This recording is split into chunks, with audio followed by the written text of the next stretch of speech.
सुंदरपुर गांव में एक कुत्ता रहता था। वो गांव और गांव की गलियों को अच्छे से जानता था।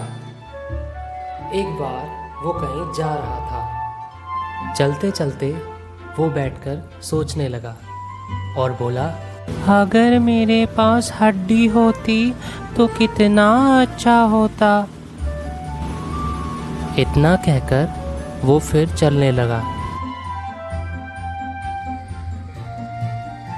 वो जा ही रहा था, इतने उसे एक हड्डी दिखाई दी और बोला, अरे वाह, मैं सोच ही रहा था और मुझे हड्डी मिल गई। और वो हड्डी लेकर अपने घर को चल दिया और घर पहुंचकर वो हड्डी चाटने लगा।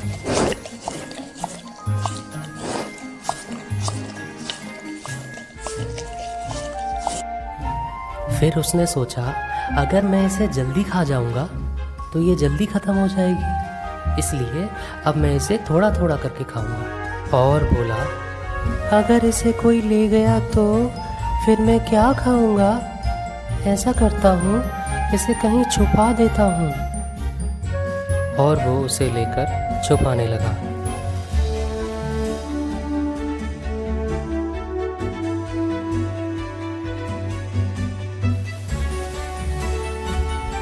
हड्डी छुपाने के बाद वो वहीं पर सो गया और सोते सोते उसने एक सपना देखा कि कुछ कुत्ते उसकी हड्डी निकालकर ले जा रहे हैं। फिर वो उनके पीछे गया और बोला, रुको रुको, अरे कहाँ जा रहे हो? ये मेरी हड्डी है, ये मुझे मिली थी, मैं इसे नहीं ले जाने दूंगा। इतना सुनकर वो तीनों कुत्ते वापस आए और बोले, क्या कहा तुमने? ये तुम्हारी हड्डी है? जाओ जाओ, ये हमने खोद कर निकाली है। अगर तुमने फिर से आवाज दी तो हम तुम्हें मारेंगे। अपनी जान प्यारी है तो यहाँ से चले जाओ। नहीं नहीं, मैं अपनी हड्डी लिए बिना नहीं जाऊंगा। तुम्हें पता नहीं है ये हड्डी मुझे कितनी मुश्किल से मिली है। मुझे मेरी हड्डी वापस कर दो। जा, तो तू ऐसे नहीं मानेगा। लगता है तुझे सबक सिखाना पड़ेगा।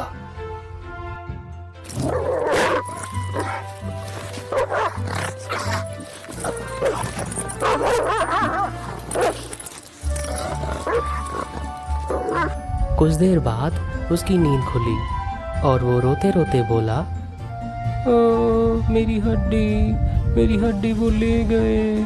ओ। रोने के बाद जब उसकी आंख खुली तो उसने देखा कि वो तो वही है जहां पर वो सो रहा था। वो जल्दी से उठकर भागा और वो गड्ढा खोदने लगा जहां उसने हड्डी को दबाया था। वहां खोदने के बाद उसे वो हड्डी मिल गई और वो हड्डी देखकर बहुत खुश हुआ। बहुत खुश होकर वो खुशी खुशी नाचने लगा। अब बच्चों, हमें क्या सीख मिलती है कि हमें ज़्यादा नहीं सोचना चाहिए, हमें सिर्फ अपनी समझदारी से काम लेना चाहिए।